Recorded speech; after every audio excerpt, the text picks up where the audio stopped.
este video hablaremos de estándares de biodiversidad, y en particular sobre Darwin Core. Preguntémonos primero qué estándares utilizamos para tratar con datos de biodiversidad. Y en primera instancia podemos pensar en algunos estándares globales, es decir, que son ampliamente utilizados por toda la comunidad. A su vez, usamos también algunos estándares que son un poco más restringidos en el sentido local o regional, o incluso en el sentido temático. Por ejemplo, si yo estoy tratando con datos sobre especímenes marinos, es posible que utilice algunos estándares que no necesariamente aplican a especímenes terrestres. A su vez, además de los estándares propios de nuestra comunidad, también utilizamos estándares que derivan de otras disciplinas. Por ejemplo, para nombrar países, utilizamos estándares que vienen de la disciplina geográfica, no necesariamente de la rama de biodiversidad. Ahora, los estándares propios de la comunidad son desarrollados y mantenidos por una organización que es la Biodiversity Information Standards, también conocida como TADWI.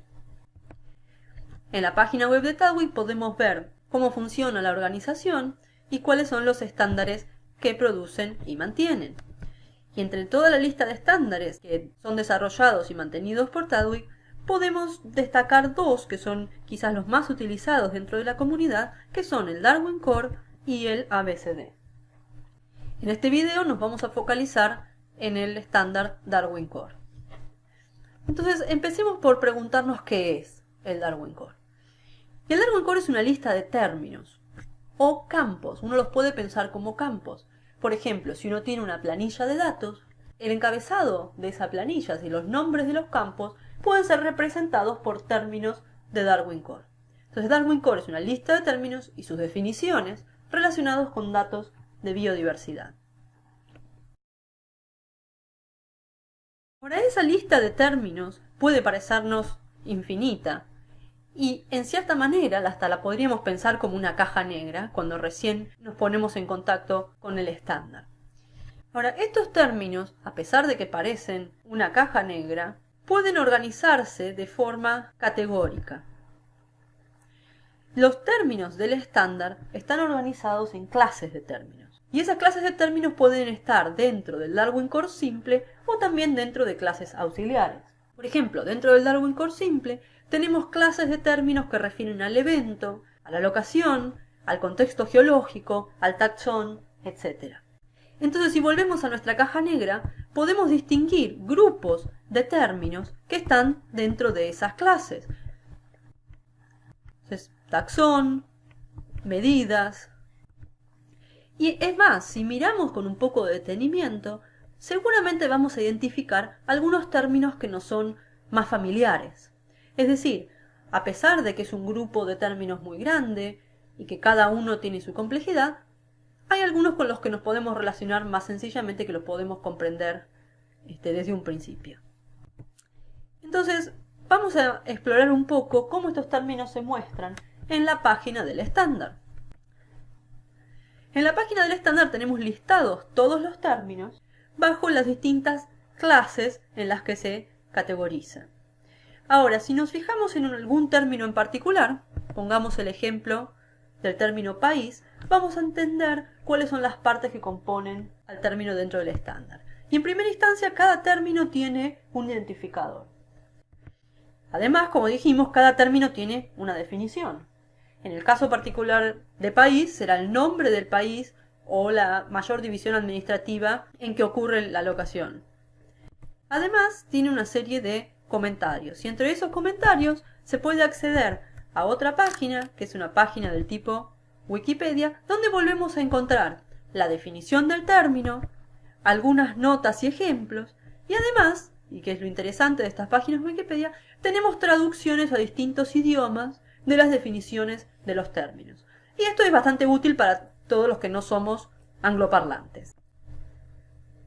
Ahora, volviendo a esta página del término país, podemos identificar que entre los comentarios hay una recomendación para utilizar vocabularios controlados. Esto ocurre para varios términos del estándar. ¿Y esto qué quiere decir? Que cuando uno utiliza el término, debe utilizar como valores ciertos valores que están previamente acordados en la comunidad.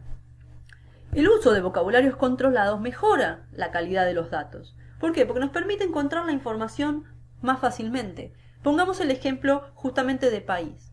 Si yo pongo como valor de país Argentina o pongo ARG punto, todos podemos entender que estamos refiriéndonos quizás al mismo país, pero cuando uno busca esos datos en una base de datos, tiene que conocer necesariamente esos dos valores para obtener todos los resultados posibles. Entonces, ponernos de acuerdo en utilizar Argentina, escribiéndolo la palabra completa, nos facilita el acceso a la información, nos facilita descubrir la información y en última instancia, utilizarla. Entonces, hace a la calidad de los datos. Ahora bien, hay que tener cuidado cuando uno explora el estándar Darwin Core. Va a ver que hay muchos términos que recomiendan el uso de vocabularios controlados, pero algunos de ellos realmente no tienen un vocabulario controlado firmemente establecido para toda la comunidad. Entonces uno tiene que tener la precaución de buscar cuáles son los vocabularios controlados que son más aceptados o más utilizados dentro de la comunidad. Ahora, volviendo a la página general, uno va a tener ese esquema de definición, comentario y recomendaciones para cada uno de los términos que están incluidos en el estándar. Ahora bien, planteémonos algunas preguntas. En primer lugar, de todos esos términos que veíamos que hay en el estándar, de toda esa caja negra, ¿es necesario utilizarlos todos? Y la respuesta es no. Y vamos a ver un ejemplo de por qué no. Supongan que yo tengo un espécimen preservado. No tendría mucho sentido que yo utilice términos que son referidos al contexto geológico para este tipo de especímenes preservados. ¿Por qué? Porque yo tendría esos campos probablemente siempre vacíos. O sea, no tiene mucho sentido utilizarlos. Entonces la siguiente pregunta que surge de inmediato es ¿qué términos de Darwin Core debo utilizar? Y la respuesta es uno debe utilizar tantos como sea posible, dentro de lo razonable como veíamos en la pregunta anterior. Y tantos como sea posible implica que uno trate de compartir la mayor cantidad de información posible de la mayor cantidad de maneras posibles. Ahora bien, si bien uno puede elegir qué términos de Darwin Core utilizar, hay ciertas circunstancias que nos llevan a utilizar algunos términos en particular. Por ejemplo, para GBIF existe una serie de requerimientos que tienen que ver con la calidad de los datos que uno comparte. Y GBIF lo que indica es que hay ciertos campos que son requeridos, hay ciertos términos de Darwin Core que uno debería compartir siempre que comparte un conjunto de datos. Entonces hay una lista de estos términos, por ejemplo, el nombre científico. Si uno comparte un set de datos, los registros deberían siempre tener un nombre científico. Luego hay otro conjunto de términos que si bien no son requeridos son fuertemente recomendados. Y por último hay un tercer grupo de términos que se recomienda que se compartan si la información está disponible. Entonces hay que tener en cuenta que cada agregador de datos o incluso a nivel de usuario, cada uno tendrá un requerimiento referido a la calidad de los datos y a la cantidad de términos de Darwin Core que se comparten particular. Entonces uno tiene que estar alerta para satisfacer los requerimientos de calidad de datos de los consumidores. Ahora, volviendo a las preguntas, la última pregunta es ¿cuándo debo utilizar Darwin Core? Y hay en principio dos posibles respuestas. En la fuente, es decir, en mi base de datos o en la base de datos de la colección, o al compartir los datos. Y ya vimos que al compartir los datos utilizar un estándar es fundamental, porque nos permite intercambiar la información de modo que el que la produce y el que la recibe entiendan de qué se trata. Ahora, cuando uno piensa en utilizar el estándar Darwin Core en la fuente, es decir, en mi base de datos, uno tiene que tener cierta precaución, porque no hay que olvidarse que las bases de datos internas deben ser útiles a los usos diarios de uno. Entonces, por ejemplo, si uno habla castellano, uno posiblemente quiera tener un campo en su base de datos que se denomine año y no year. Entonces, quizás no tiene sentido poner necesariamente, forzar mi base de datos a ajustarse al estándar Darwin Core. Otro ejemplo podría ser si yo tengo campos internos en mi colección. Por ejemplo, el número de estante donde están los recipientes con los especímenes. Ese campo no tiene un equivalente en Darwin Core y sin embargo es un campo que es muy útil para mi trabajo diario. Entonces, no necesariamente tengo que forzar mi base de datos a utilizar el estándar Darwin Core. Ahora, si yo en mi base de datos no tengo Darwin Core, pero al compartirlos necesito Darwin Core, evidentemente en algún momento va a tener que haber un paso de mapeo de esos campos originales al estándar. Entonces veamos un ejemplo rápido, sencillo, de cómo serían los tipos de mapeos posibles de campos a Darwin Core. En este ejemplo tenemos un campo original que yo denominé fecha, con un valor 9 de mayo 1985.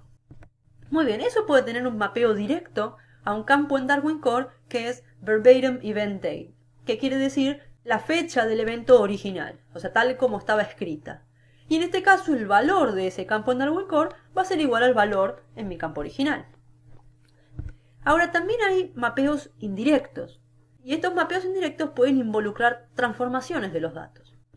Un ejemplo es, a partir de ese campo original de fecha, tratar de completar el campo event date, es decir, la fecha del evento. Y como en el Darwin Core la definición de este campo pide que la fecha está en cierto formato, yo no puedo simplemente repetir el valor que tenía en el campo original, sino que debo hacer cierta transformación para cumplir con lo que me pide el estándar. Entonces es un mapeo indirecto, porque estoy transformando los datos originales y completando otro campo de Darwin Core en el formato que el estándar requiere. Otros tipos de mapeos indirectos podrían ser, a partir de ese campo de fecha, completar 3 campos separados para año, mes y día. Y asimismo, también podría ser para el Start Day of Year y para el End Day of Year. Bien, estos son mapeos indirectos a partir de un único campo. Ahora también está el caso en que uno mapee varios campos a un único campo en el estándar. Por ejemplo, si uno tiene 2 campos en su base de datos, uno que dice piel y otro que dice tejido, es decir, piel, sí, tengo piel, tejido, sí, tengo tejido. Muy bien, no existen campos en Darwin Core a donde mapear estos valores. En cambio, sí existe un campo para preparaciones, y este campo de preparaciones requiere un cierto formato. Y fíjense que dice piel barra vertical tejido. O sea, estoy transformando esos datos para ajustarlos a un campo en el que poder incluirlos dentro del estándar Darwin Core. Entonces, fundamental para mapear correctamente, es necesario conocer los datos originales, es decir, qué quiere decir cada campo, qué tipo de datos tiene, a qué se refieren, y conocer el estándar y las definiciones de los términos en el estándar, cuáles son los requerimientos de cada término en el estándar. Ahora, por supuesto, seguramente nos vamos a encontrar con algunos campos que no podemos mapear ni directa ni indirectamente. Entonces, ¿qué hacemos con esos campos?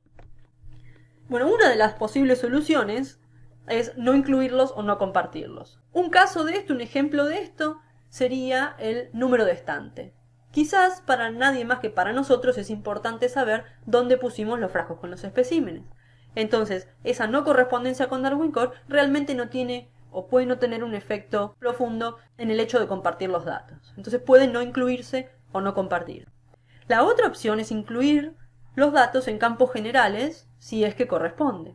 Por ejemplo, en campos de remarks, de los cuales hay varios, hay location remarks, occurrence remarks, taxon remarks, o en el campo dynamic properties, que también que son propiedades dinámicas, que también es un campo general. Entonces, si hay datos que pueden incluirse en estos campos y compartirse, es una de las maneras de compartir datos que provienen de campos que no mapean. Y en última instancia, también se pueden compartir algunos de estos datos utilizando extensiones a Darwin Core. En este video no vamos a profundizar en las extensiones a Darwin Core, pero los invito a mirar el video que está en este enlace, donde se hace una descripción de las extensiones, de qué son las extensiones y cómo se utilizan. Muy bien, luego de haber visto todas estas cuestiones sobre el estándar Darwin Core, ¿qué hacemos si tenemos preguntas sobre el estándar? Bueno, en la comunidad muchas veces nos encontramos con que no tenemos a alguien que nos responda las preguntas directamente. Entonces, en el último año se ha creado una iniciativa, que es una doble iniciativa, que se llama Darwin Core Hour y Darwin Core Questions and Answers, que quiere decir preguntas y respuestas. Y la idea de este proyecto es que si uno tiene dudas o consultas sobre el uso del estándar Darwin Core, las pueda remitir a un grupo de personas que trabajan normalmente con el estándar y que puede brindar respuestas a nuestras preguntas. Los invito a que visiten las páginas web y si quieren enviar preguntas sobre el uso del estándar, no duden en utilizar el formulario de envío de preguntas.